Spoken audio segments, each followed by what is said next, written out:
My brothers and sisters, the Quran, the duty that we have towards it is not just to recite it, not just to recite it, but it is to try and understand it, to implement it, to convey the message. A person was asking me, telling me, you know what, I cannot concentrate much in salah. Can you give me a remedy? Concentration in salah, you see, Shaitan is an expert in his field. You know, he has a PhD in his field. Shaitan has a very high degree in his field. You know what he does? He knows that now you are trying to plug with Allah subhanahu wa ta'ala. So as you're standing in salah and you say Allahu Akbar, he comes to you and he says, hey, your phone is going to ring just now. So now you're worried about your phone ringing. Then he says, you know, it's getting a bit late. So now you're worried about the time. Then he says, immediately after this you have a meeting. So now you're worried about the meeting. Then he says, you're going to need to go and eat just now. The food is getting cold. He says, now you're worried about the food and it getting cold. Then he says, you know, there is a sale somewhere down at the other shop. You need to go and buy the stuff before it is sold out. So now you're worried about the sale and the products. And Shaitan keeps on. And when the Imam says, Dallin, we say Ameen. We don't even know whether it's the end of Surah Al-Fatiha or another verse in the Quran. In Ramadan, I have witnessed the verses of the Quran that end with Dallin. There are verses of the Quran that end with Dallin. So sometimes people are sleeping in salah, literally sleeping, and the imam is not reading Surah Al-Fatiha, but in another place in the Quran, and he says Dallin, and the guys are saying Ameen. But hang on, this is not even Surah Al-Fatiha. This is somewhere else in the Quran. But because we are tuned and trained that once you hear Dallin, you must just say Ameen. That's not what it is. It shows that concentration is zero. Cannot do that. May Allah subhanahu wa ta'ala forgive us. Concentrate on the words. So I answered the young man by saying, in order to maximize the concentration in salah, there are many remedies that we are taught. One of them is, try and understand what you are saying in salah. When you start Allahu Akbar, what is the dua you make? What does it mean? What am I saying? Surah Al-Fatiha. When I go into ruku', Subhana Rabbiyal Azim. What does it mean? What am I saying? Why am I saying it? When I get up, Sami Allahu liman hamida. What does it mean? Why do I say Rabbana wa lakal hamd or Rabbana lakal hamd? Why do I say that? And what does it mean? So when you learn the meaning of it, inshallah your concentration will be maximized because now you know what you're saying. If you don't know the meaning, you just come forth and you just hear Dallin and you say Ameen. That's the type of salah. May Allah forgive us. So I want you to make a resolution.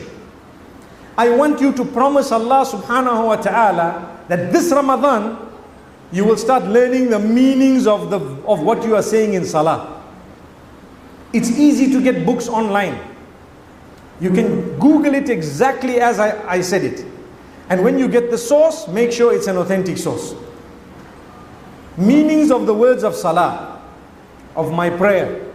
And go into it. If you want, start today, so that at least when Ramadan comes, you will concentrate.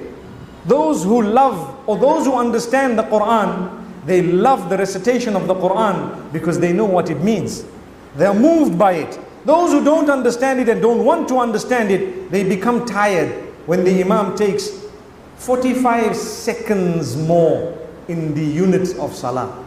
45 seconds more. May Allah subhanahu wa ta'ala forgive us. We are worried about seconds and minutes. I promise you, the amount of people who look at their clocks when it comes to Salah, Taraweeh in Ramadan is unbelievable. I think we should be having a notice on every masjid door to say, like you remove your shoes, leave your watches outside. No time must be told inside this masjid. That's it. We would enjoy our prayer much more. Leave your watch at home. Don't look at the time. This is Allah. But a lot of us time. I remember reading Salah, and I remember clearly there was a man next to me, and every little while he looks at his clock and he's shaking his head. And I'm thinking, what's going on? You in Salah, the Imam is reading, you're looking at your clock and shaking your head. Instead of Abdullah, you've become Abdul Clock. May Allah subhanahu wa ta'ala forgive us. There are many Abdul clocks that appear in Ramadan. We're worshipping the clock every little while. Look at it, look at it. Yes, if there is something really wrong, like for example, the Imam starts reading a long surah and he just doesn't end. Maybe you might want to raise the issue to say, mashallah, you read very well, alhamdulillah. Or you want to raise it with someone to say, I think it was a little bit long because there are some old people, there are some children, there are some this and that, whatever, but in a nice way. But if for every small thing, you see there is a hadith that says the Imam must be considerate of the elderly. That does not mean he must read alif, ba, ta, tha and go down. No. Some people think because the Prophet says, sallallahu alaihi wasallam, the Imam must be considerate, so every rak'ah must be inna a'tainaka al-kawthar fasalli li rabbika wanhar inna shani'aka huwa al-abtar Allahu akbar. Because I am considerate of the old people, I am reading inna a'taina. No, that is a wrong interpretation. Look at the sunnah recitations, the sunnah recitals of all the salah. Fajr is meant to be slightly longer. Dhuhr is meant to be a long salah. Maghrib is a short salah. Isha is a slightly longer salah. Which means if you cannot cope because you are old, get a chair and sit. But do not let people cut down on the sunnah. I hope we've understood the meaning here. People misinterpret it. Some scholars also misinterpret it. They say, brother, you're reading too long. Brother, I'm reading the sunnah. This is the sunnah recitation. I'm supposed to be reading these surahs or this length in salah. And in Taraweeh, for example, well, let's talk about Salah and Farad first.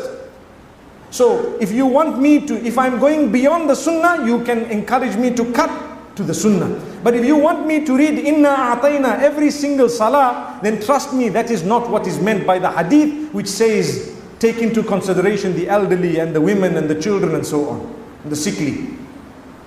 May Allah forgive us. So, let's become a little bit more active when it comes to acts of worship. When there is a football game, we get excited. We will watch the match up to late at night. And we don't mind. World Cup season comes, the whole month we are watching. We've got our teams. We are following people we don't know. And we are following people, if they saw us, they wouldn't even want to know us. And we're following them like they're our gods. Astaghfirullah. And when there is a season of Ramadan, which is more important than the World Cup season, we're not interested. I'm not saying you're not allowed to know what's happening with sports and to participate perhaps within beautiful limits and so on. You can. You should to a certain extent, but don't get carried away. Never get carried away.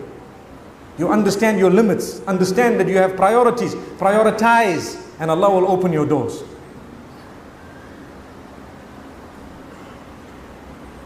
So inshallah we are making some resolutions here that we will start by the will of Allah subhanahu wa ta'ala learning what we are saying in salah.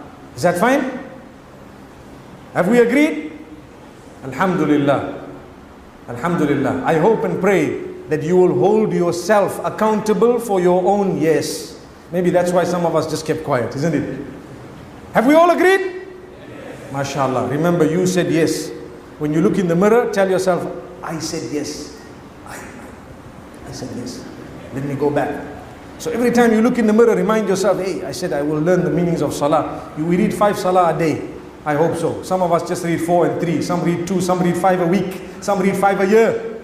You know, when we say there is Muslims should read 5 salah. Some people translate it as a day, a week, a month, a year. One wonders, a lifetime. Allah knows best. May Allah forgive us. It is every single day. Wallahi, the benefit of prayer is huge. It is so big that you won't believe it does for you. It brings about calmness. When you can go into the prostration position known as sajda for the sake of Allah, and you can declare His praise in that position and remain in there with a beautiful feeling, you see how you feel when you get up. You feel like Allah is yours and you belong to Allah. And that is the case. You feel so good. When we feel far from Allah, it's because we are the ones who've distanced ourselves. We don't want to read 1 line a day. I told you 1 line of the Quran a day. 1 line. It's no one can say that that's too much.